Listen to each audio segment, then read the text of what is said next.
ছিল data is types and collecting measure. Data means যে information গুলোকে কালেক্ট করব, যে ভেরিয়েবল উপর বেস করে আমি স্যাম্পলের কাছ থেকে ইনফরমেশন কালেক্ট করবো, তাকেই আমি ডেটা বা তথ্য বলবো। আর একটা শব্দ ডেটা, দেখো কি বলেছে, data comes from Latin word datum, meaning কি সামথিং গিভেন, কিছু দেবে আমাদেরকে।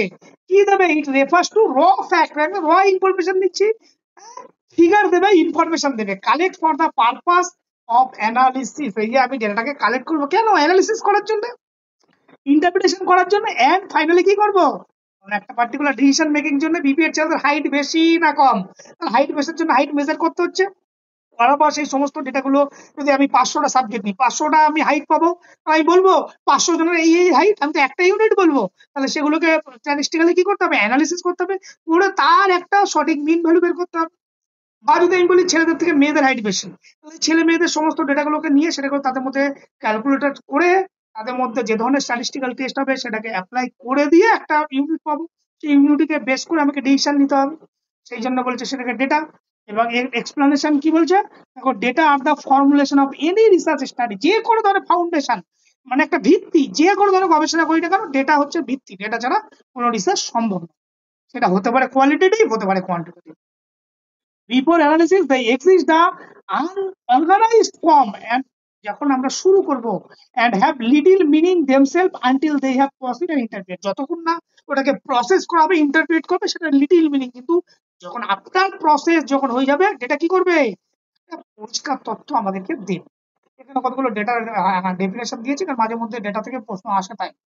এখন এই কোয়ালিটি অফ গুড ডেটা কি কি তথ্য থাকবে? ডেটা যেন সবসময় অ্যাকুরেসি হয়, রিলিভেন্স জন্য হয়, এবং কমপ্লিটেন্স জন্য হয়, অবজেক্টিভ থাকে, এবং টাইমলেস থাকে।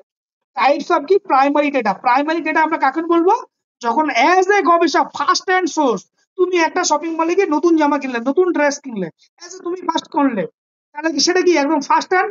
সেটাকে বলছে ফার্স্ট হ্যান্ড সোর্স। বা কোনো গবেষক যখন অ্যাজ এ রিসার্চার কোনো কিছু যখন সরাসরি অ্যাজ এ রিসার্চ সাবজেক্টের কাছ থেকে ইনফরমেশন কালেক্ট করার চেষ্টা করে, সেটা হচ্ছে প্রাইমারি ডেটা। আবার তুমি ধরো অনেক সময় গিয়ে আমরা পুরোনো কিছু কিনলাম সেকেন্ড হ্যান্ড, আগে সেটাকে ইউজ করেছিল, তারপরে তুমি সেটাকে করছো, সেটা হচ্ছে সেকেন্ডারি সোর্স বা সেকেন্ডারি ডেটাকে বলবো। এখন প্রাইমারি ডেটা কি বলছে? প্রাইমারি ডেটা, দেখো, data collected first hand by the researcher for the specific purpose, তোমার উদ্দেশ্যের জন্য করছো। কিভাবে তুমি প্রাইমারি ডেটাগুলো কালেক্ট করবে? ইন্টারভিউ মেথড থেকে করতে পারো, ফেস টু ফেস তুমি সাবজেক্টের কাছ থেকে ইন্টারভিউ করছো। আর কি হচ্ছে, কোশ্চেন ইয়ার বা সার্ভে করে পারবো, অবজারভেশনের মাধ্যমে পারবো, এক্সপেরিমেন্ট করে পারবো। প্রাইমারি ডেটা কি করে কালেক্ট হচ্ছে?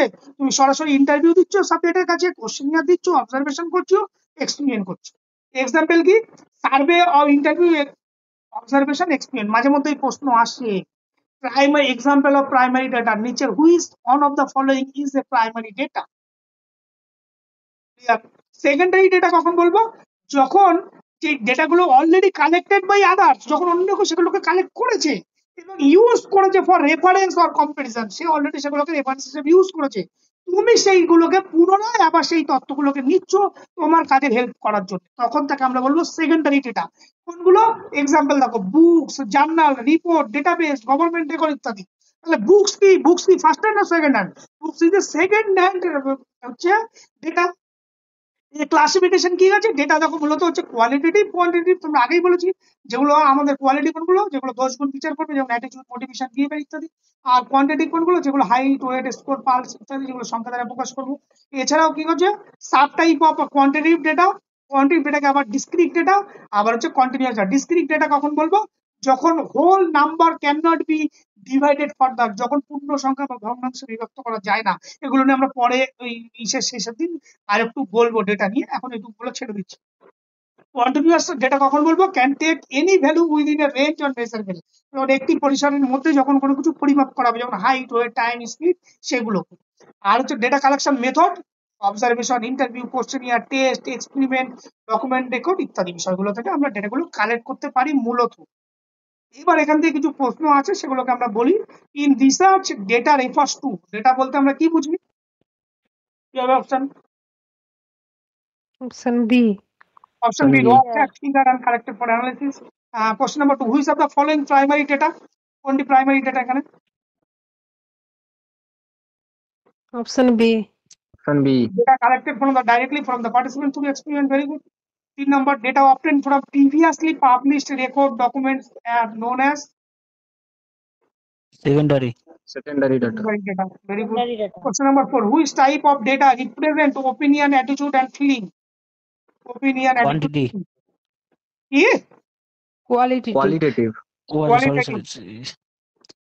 Question number 5. Observation, interview, questionnaire are an example of.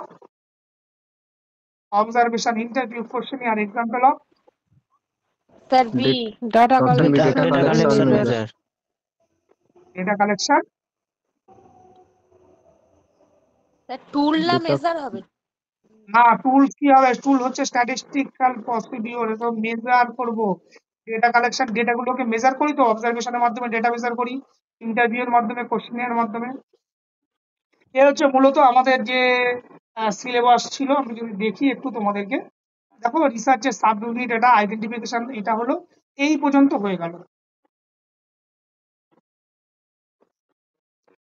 এরপরে আছে normal probability curve, statistical process, computer application, research proposal, report.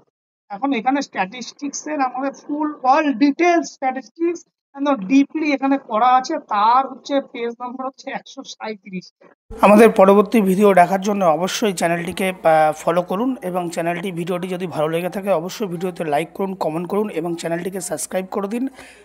এই ধরনের ইউজিসি নেট এবং আপার প্রাইমারি যে আমাদের দুটি ব্যাচ চলছে, এবং তার সমস্ত ক্লাসের থিওরিটিক্যাল ডিটেলস প্লাস মক টেস্টের ভিডিও আমাদের এই ইউটিউব চ্যানেলে তোমরা পেয়ে যাবে। তাই অবশ্যই চ্যানেলটিকে সাবস্ক্রাইব করে রাখুন, এবং ইম্পর্টেন্ট সমস্ত কিছু টপিক, বিষয়ভিত্তিক যে বিস্তারিত পড়ানো, এবং সেই বিস্তারিত পড়ানোর সমস্ত কিছুই ইউটিউব চ্যানেলে আমরা আপলোড করে থাকি।